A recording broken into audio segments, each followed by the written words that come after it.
Chers amis, nous sommes heureux de vous retrouver pour cette nouvelle édition de votre émission Autrement dit. Aujourd'hui, je suis heureux d'accueillir sur le plateau Harry et Bruno. Merci. Bienvenue, messieurs. Merci. Alors, nous poursuivons notre étude du livre de l'Apocalypse, et en particulier le chapitre 14, où il est question du message des trois anges. Et je voudrais, avant d'entrer dans l'étude précise du message du premier ange, revenir sur le panorama général du livre de l'Apocalypse, puisque dans ce livre, il est question de bêtes effrayantes. L'Apocalypse est communément associé à l'horreur, au chaos, à la destruction. Est-ce réellement la perception que nous devrions avoir de ce livre ? Et quel en est le sujet central? Il est vrai que de prime abord, on peut être impressionné par le livre de l'Apocalypse, puisqu'on y voit des bêtes, des monstres, des catastrophes, etc. Donc on peut être alarmé. Mais il nous faut d'abord comprendre une chose. Là, on est dans un genre littéraire particulier. On est dans une littérature apocalyptique. Et en guise d'exemple, on connaît des genres littéraires comme le genre autobiographique ou autre, et on sait qu'il y a un style particulier. Mais là, on est dans le genre apocalyptique, donc on voit des bêtes, on voit des choses monstrueuses, mais il ne faut pas pour autant passer à côté de l'essence même du message du livre de l'Apocalypse. Donc, genre apocalyptique, c'est-à-dire, c'est quoi l'Apocalypse? Donc c'est... Le mot apocalypse signifie révélation, mais il faut savoir qu'il y avait une littérature apocalyptique. D'ailleurs, dans l'Ancien Testament, on trouve le livre d'Ézéchiel, le livre de Daniel. Il y a aussi d'autres livres qui ne font pas partie du canon biblique que nous avons. Et c'est une littérature particulière dans laquelle on retrouve des visions et on trouve un peu un univers, on se retrouve dans un univers surnaturel. Mais j'aimerais rajouter ceci. On pourrait se poser la question... Mais pourquoi Dieu s'est-il révélé à Jean par l'intermédiaire de ce genre littéraire? Et je crois que si Dieu a utilisé ce genre littéraire, c'est probablement parce qu'il voulait nous permettre de schématiser, d'avoir une représentation du conflit qu'il y a entre le bien et le mal. C'est pour ça qu'on voit des bêtes qui représentent l'ennemi de Dieu, souvent, Satan et ses agents ou les entités qui l'utilisent. Mais on voit aussi des êtres célestes qui représentent Dieu. Donc on voit qu'on est dans un univers spirituel. Il n'empêche que ça fait quand même peur. Ça fait quand même peur, hein, tout ce bestiaire-là. Mais est-ce qu'il y a motif d'espoir? Et puis bon, là, la question que je pose, c'est quel est le sujet central de ce livre-là? Parce que ce qui attire l'attention, c'est tout ce bestiaire avec ces bêtes effrayantes, hein, si je retiens ce que tu nous as dit de rassurant, Harry. Oui, tout à fait. Mais comme tu l'as annoncé au tout début, tu parlais du livre des révélations. Effectivement, il faut garder en tête qu'effectivement que la première chose, c'est que c'est Dieu qui se révèle et qui nous révèle certaines choses, notamment sur l'époque qui concerne la fin. Et le livre de l'Apocalypse nous présente le sujet, le message central, nous voyons, c'est Jésus-Christ. D'ailleurs, dès le chapitre 1, on nous a montré Jésus au milieu des églises, en fait. Alors, nous allons justement entrer au cœur du texte et tu vas nous présenter tout cela dans un petit moment, puisque nous allons maintenant passer à justement cette partie de notre émission où nous allons entrer pour considérer un petit peu, décortiquer le texte pour mieux le comprendre. Nous voilà au cœur du texte et nous allons considérer avec nos deux invités ce que nous dit ce chapitre 14 et ce message des trois anges, et notamment du premier. Donc Bruno, tu parlais tout à l'heure de la révélation de Jésus-Christ. Et ce premier ange, il commence à parler et on nous dit, avant même qu'il ne parle, on nous donne des précisions. On nous dit qu'il vole par le milieu du ciel avec un évangile éternel à la main. Et on sait que le livre de l'Apocalypse, il est rempli de symboles. Il est rempli de symboles. Alors, faut-il s'attendre à ce que, à la fin des temps, puisque ce sont des messages qui sont tournés vers la fin des temps, à ce que ce soit des anges qui proclament ce message, cette révélation de Jésus-Christ dont, Bruno, tu faisais référence, à laquelle tu faisais référence tout à l'heure. Dès le début de ce livre de l'Apocalypse, on voit qu'il est dit révélation de Jésus-Christ que Dieu lui a donné et c'est Jean qui est l'intermédiaire. Donc on comprend bien que dès le départ de la Genèse à l'Apocalypse, on voit que Dieu s'est toujours appuyé sur des hommes, il a toujours envoyé des hommes. Et comme tu le disais si bien, le livre de l'Apocalypse renferme beaucoup de symboles, beaucoup d'images. Il était question la semaine dernière de femmes, et nous avions vu qu'il s'agissait de l'Église de Dieu. Donc ici, effectivement, quand il est parlé d'anges, il est parlé de voler au milieu du ciel, c'est pour montrer l'importance du message et que ce message, en fait, personne ne pourra passer outre de ce message. C'est pour montrer l'importance du message. Et là encore, c'est des symboles. Donc, Dieu qui s'appuyait, qui a déjà donné les symboles de l'Église, qui a parlé du reste de la postérité, nous voyons bien que ce message sera porté par cette Église, en fait. Alors, tu as répondu, mais de manière un petit peu rapide. Oui. Est-ce qu'il faut s'attendre à ce qu'à la fin des temps, des anges ou un ange descende du ciel pour proclamer l'Évangile? Est-ce que c'est ça qui est dit là? Dans un premier temps, j'abonde dans le sens des propos de Bruno, qui a dit que c'est une mission qui a été confiée aux hommes. D'ailleurs, avant que Jésus ne monte au ciel, s'asseoir à la droite de son Père, il a dit ceci aux disciples: allez, faites de toutes les nations des disciples, les baptisant au nom du Père, du Fils et du Saint-Esprit, etc. Nous connaissons. Et il y a aussi dit dans Actes: vous serez mes témoins jusqu'aux extrémités de la terre. Pour faire court, donc on voit que cette mission de proclamation de l'Évangile a été confiée aux hommes. Maintenant, tu poses la question: devons-nous nous attendre à ce que des anges fassent la mission, puisque le texte nous dit qu'un ange vole au milieu du ciel. Donc, nous l'avons déjà dit, c'est un livre dans lequel on retrouve des symboles. Dans le livre de l'Apocalypse, on retrouve des symboles et l'idée qu'il y a derrière la représentation des anges, l'image des anges, c'est que dans le message particulier qui est proclamé, il faudra davantage partir avec des dispositions spirituelles animées du Saint-Esprit plutôt que d'aller par de simples tentatives et capacités humaines. Alors, au milieu du ciel, on arrive à savoir où se trouve le milieu du ciel? Vous arrivez qu'est-ce qu'il veut dire là, Jean? Le soleil, on ne le rate pas quand il est au milieu du ciel, justement, quand il est midi. Exactement. On ne va pas pouvoir le rater. C'est ce qu'il est en train de dire. C'est ça. Donc, l'ange, personne ne pourra le rater. C'est un peu le message, pas l'ange. Oui, le message porté par l'ange. Non, le message. Exactement. Donc, au milieu du ciel, ça fait référence à l'importance capitale du message et la dimension public et universel aussi. Message capital, dis-tu, Harry, donc un message urgent, capital, etc. Pourquoi est-il si important, si capital? Je reprends le terme que tu as utilisé. Pourquoi? Parce que c'est une question de vie ou de mort. C'est bien ce dont il est question, justement, parce que le premier message dit: craignez Dieu et donnez-lui gloire, car l'heure de son jugement est venue. Alors, nous aurons une étude... celle dans 2 semaines sur la question du jugement, et je reviens sur le côté urgent, capital, déterminant de ce message-là. Le message, il est urgent, il est capital, tout simplement parce qu'il y a un antagoniste. Il y a un antagoniste, il y a... et d'ailleurs, le livre de l'Apocalypse représente cet adversaire comme étant une bête, et on voit que là encore, il y a le désir d'impacter tout peuple, toute nation, toute tribu, toute langue, avec une séduction. Et à cause de cette menace, l'ensemble de la terre est en danger. Donc Dieu, dans son amour et dans son projet, il va interpeller l'humanité et il va apporter un message d'espoir. Est-ce que vous avez des occurrences bibliques qui vous permettent d'asseoir ce que tu viens de dire, Harry, au sujet de la séduction? Donc déjà dans Apocalypse 13, verset 8, on remarque que tous les habitants de la terre adore cette bête en question, donc il y a une sorte d'attraction.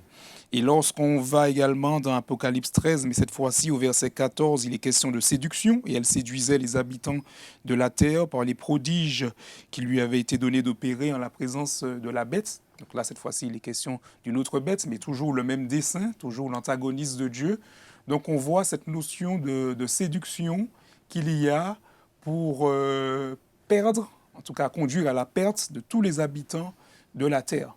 Et Dieu, dans son amour et dans son projet, il intervient pour sauver le maximum. C'est pour ça qu'il y a cette idée de présentation, de proclamation d'un message fort, urgent, avec cette solennité-là, pour bien toucher toute la terre et que cette terre ne soit plus sous la domination et sous l'influence de cet être-là. Alors, en quoi consiste, on va faire un petit focus sur l'évangile, parce que c'est un terme que nous utilisons beaucoup, mais en quoi consiste cet évangile et pourquoi est-il précisé qu'il est éternel? Alors déjà, en quoi consiste cet évangile-là? Je pense qu'on peut trouver déjà, comme tu dis, l'essentiel dans ce texte de Romains 8, 6, qui dit, à partir du verset 6, qui dit « Car lorsque nous étions encore sans force, Christ est mort pour des impies. » Et verset 7, « À peine mourrait-on pour un juste, quelqu'un peut-être mourrait-il pour un homme de bien. » Mais au verset 8, il est dit « Mais Dieu prouve son amour envers nous en ce que, lorsque nous étions encore des pécheurs, Christ est mort pour nous. » Est-ce que tu peux dire ça avec des mots que tout le monde pourrait comprendre? Oui. Non, tout à fait. J'aime bien le texte parce que ce texte-là, il apporte beaucoup d'éléments. Et c'est la base de l'Évangile et justement, c'est le cœur de l'Évangile. C'est-à-dire que Christ a donné sa vie pour que nous ayons la vie, en fait. C'est ça, l'Évangile. Et cet Évangile est éternel parce qu'il prend naissance depuis l'éternité et il aura des conséquences dans l'éternité. Donc, c'est un évangile éternel, en fait. Donc, l'évangile se traduit dans le texte que tu viens de lire par quelque chose d'assez extraordinaire et d'assez exceptionnel. Donc, c'est Jésus, si j'ai bien compris, tout à fait, qui meurt pour des gens qui sont ses ennemis. Oui, c'est exactement ça. C'est cela.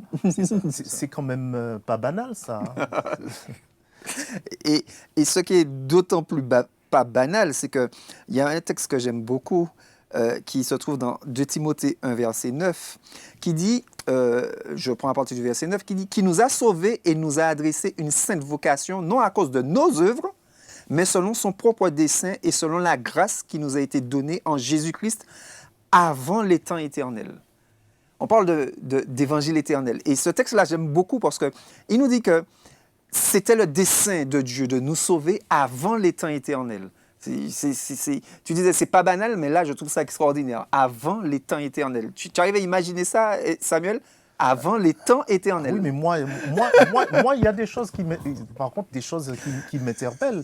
Vous m'éclairez, vous éclairez ceux qui nous regardent, mais moi, il y a quelque chose qui m'interpelle par rapport à tout ça. Dans Apocalypse 13, le verset 8, le tableau est très intéressant pour l'homme, mais Apocalypse 13, le verset 8, « Et tous les habitants de la terre l'adoreront, ceux dont le nom n'a pas été écrit dans le livre de vie de l'agneau, qui a été immolé dès la fondation du monde. » Donc, mais moi j'entends ceux qui se disent chrétiens, les chrétiens parler, et ils disent que Jésus est mort à un moment donné de l'histoire. Or, ce texte-là me dit que l'agneau, c'est Jésus, bien ça? Oui. L'agneau a été immolé dès la fondation du monde. Moi, je veux comprendre cet évangile où on me dit qu'à un moment qu'il est mort à un moment de l'histoire, et puis à un autre moment dans la Bible, on me dit que l'agneau, il a été immolé dès la fondation du monde. Est-ce que c'est possible que l'un de vous m'explique ça? Effectivement, ça peut troubler plus d'un, puisqu'on se dit non, Jésus-Christ est mort à un moment donné de l'histoire. Mais il faut comprendre qu'il y a une tension, ou il y a une tension entre ce qui se passe dans le ciel et ce qui se passe sur terre. Il y a à la fois une tension, mais il y a à la fois un transfert. Nous sommes soumis au temps. Mais dans le ciel, c'est l'intemporalité. Donc, c'est-à-dire que dans l'idéal de Dieu, le sacrifice de Jésus avait déjà été réalisé. Ce qu'on a vu justement à la croix, ce n'est que la concrétisation de ce que Dieu avait déjà fait dans le ciel. Justement, et c'est ce que je disais, le texte que j'avais pris tout à l'heure, où dans 2 Timothée 1,9, il nous dit que ce dessein, ce projet de grâce, de vie, a été fait avant l'éternité éternelle. Ça vient corroborer ce texte-là, qui veut dire que Dieu n'a pas été pris au dépourvu, il ne s'est pas dit « Oh, j'ai un souci là maintenant. Je n'avais pas prévu que Lucifer puisse se servir de ce libre arbitre. » Non, non, non. Dieu qui est prescient, qui est omniscient, avait déjà prévu, même avant que Lucifer existe, le projet du plan du salut était déjà en... Vous m'avez presque convaincu, mais j'ai quand même un problème. Mon problème, c'est que Dieu, omniscient, qui voit l'avenir, donc il savait qu'il allait échouer. Il savait qu'il allait échouer avant même de créer l'homme. Qui allait échouer? Pourtant, vous allez expliciter. Moi, je parle de ce que comment je vois les choses. Il savait donc qu'il allait échouer avant même de créer l'homme. Est-ce que c'est bien cela? Mais pourquoi il a créé l'homme alors? Et c'est ça l'évangile, la bonne nouvelle? Nous avons affaire avec un Dieu d'amour. Aujourd'hui, l'homme essaie de faire ce qu'on appelle de l'intelligence artificielle. Et les gens sont stupéfaits, contents devant ChatGPT ou etc.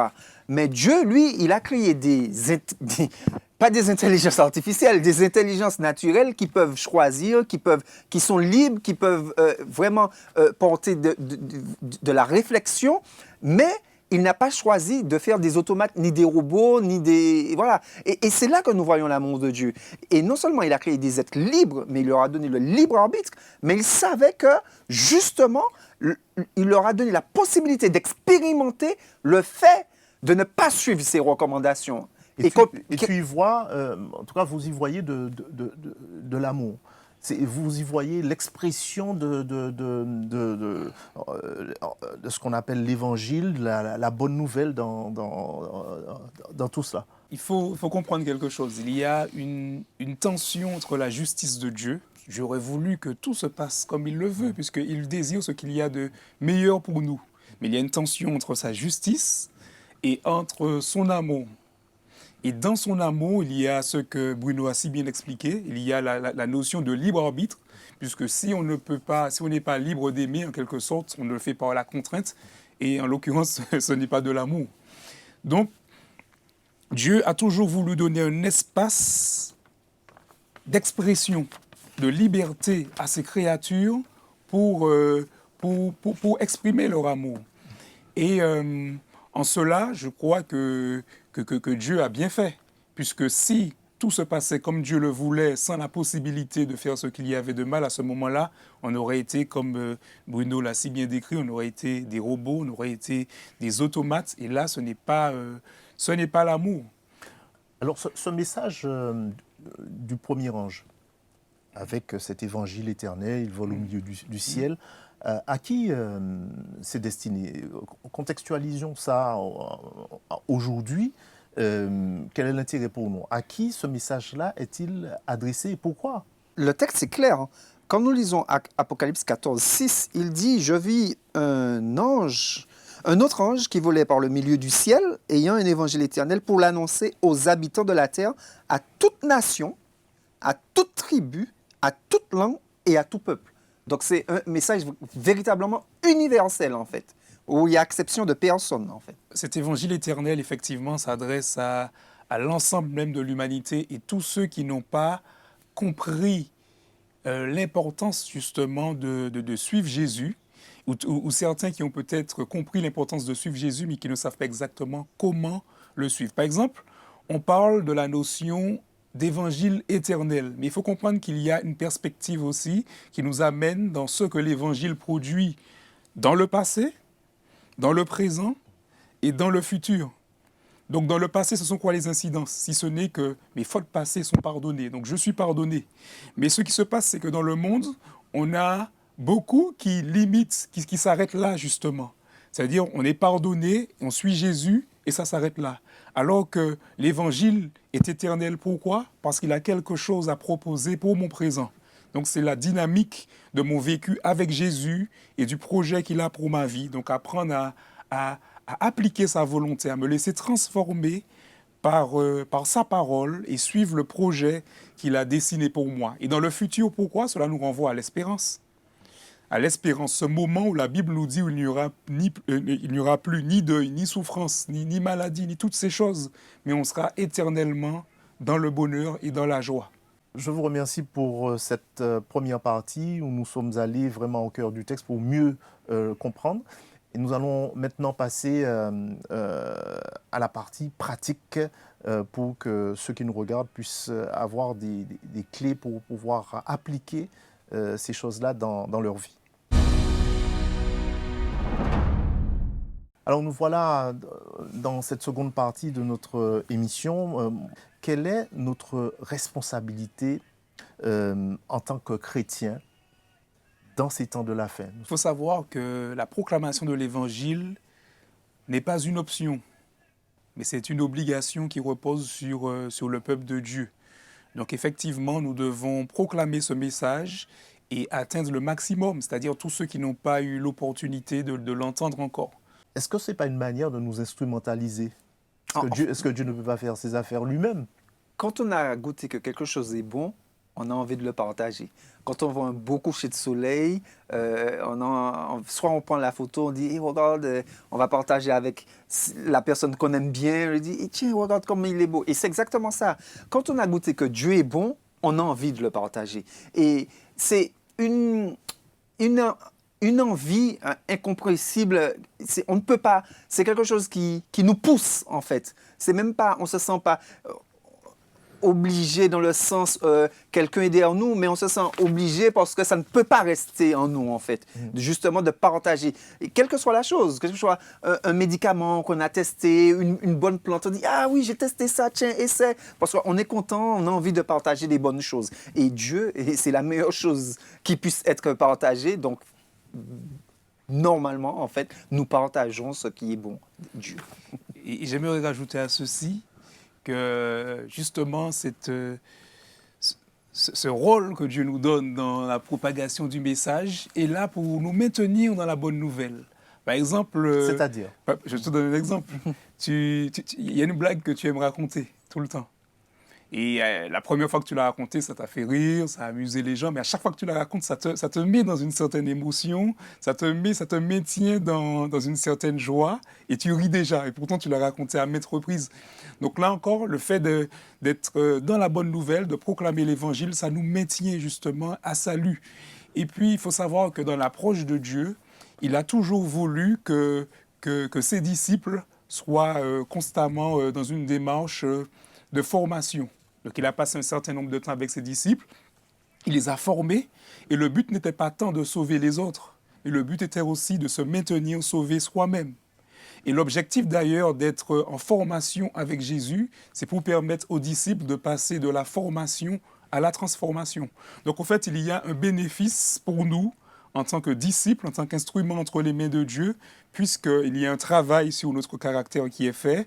On voit aussi constamment des miracles s'accomplir dans la vie de ceux qu'on amène justement à l'Évangile, et ça nous maintient dans une dynamique d'effervescence et de témoignage. Alors il y a une chose qui m'interpelle, on dit que le salut, il est gratuit. Mais quand même, de tout ce que vous m'avez dit tout à l'heure, l'amour de Jésus qui donne sa vie, ça a un coût quand même. Effectivement, c'est gratuit, mais attention, ce n'est pas bon marché. Ça a coûté cher, comme tu dis, Jésus, c'est gratuit, mais ça a coûté cher à Jésus, puisqu'il a donné sa vie, il a donné ce qu'il avait de plus précieux pour nous sauver.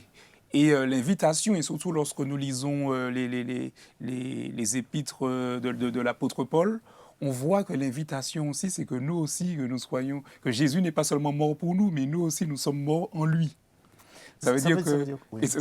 Pour vulgariser, pour simplifier, ça veut dire que lorsqu'on accepte Jésus, eh ben, on accepte de renoncer justement à notre ego, à notre moi. Justement, cet ego qui souvent nous a conduits dans des erreurs ou dans de mauvais chemins.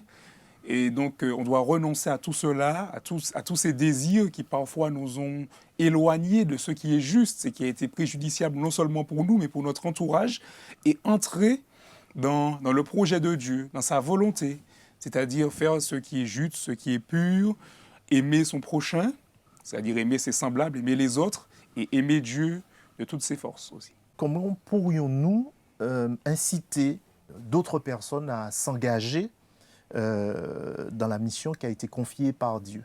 Par rapport à la question que tu poses, j'aimerais partager un texte qui se trouve dans Romains 2, verset 4, qui dit « Ou méprises-tu les richesses de sa bonté, de sa patience et de sa longanimité, ne reconnaissant pas que la bonté de Dieu te pousse à la repentance. » Donc, c'est la bonté de Dieu qui nous pousse à la repentance. C'est la bonté de Dieu qui nous pousse à la transformation. Donc, il faudrait effectivement que tout un chacun, nous puissions passer du temps dans les Écritures, pas pour chercher des informations sur Dieu, mais pour connaître ce Dieu d'amour, pour reconnaître cette bonté. Et quand nous allons passer du temps à contempler cette bonté, toute cette patience qu'il a eue en nous, forcément, on sera touché par la parole, touché par le Saint-Esprit, et on sera poussé effectivement à écouter le Saint-Esprit. Parce que souvent, effectivement, nous avons dans la vie quotidienne de bonnes résolutions ou bien de bons principes. Mais souvent, ces bonnes résolutions, bons principes restent dans notre poche ou bien dans notre tête. Et ça ne se matérialise pas en pratique. Mais la force de la parole de Dieu, c'est ça, quand nous passons du temps, l'Esprit de Dieu nous transforme et nous met en action, en fait. C'est sur ces dernières paroles que nous allons mettre un terme à notre émission du jour. Merci Harry, merci Bruno, merci à vous chers amis pour votre fidélité et d'avoir suivi cette émission. Nous vous invitons à la partager, à la liker, la partager largement avec vos amis, vos collègues, vos parents. Et puis, je vous invite la semaine prochaine à une nouvelle édition de votre émission Autrement dit.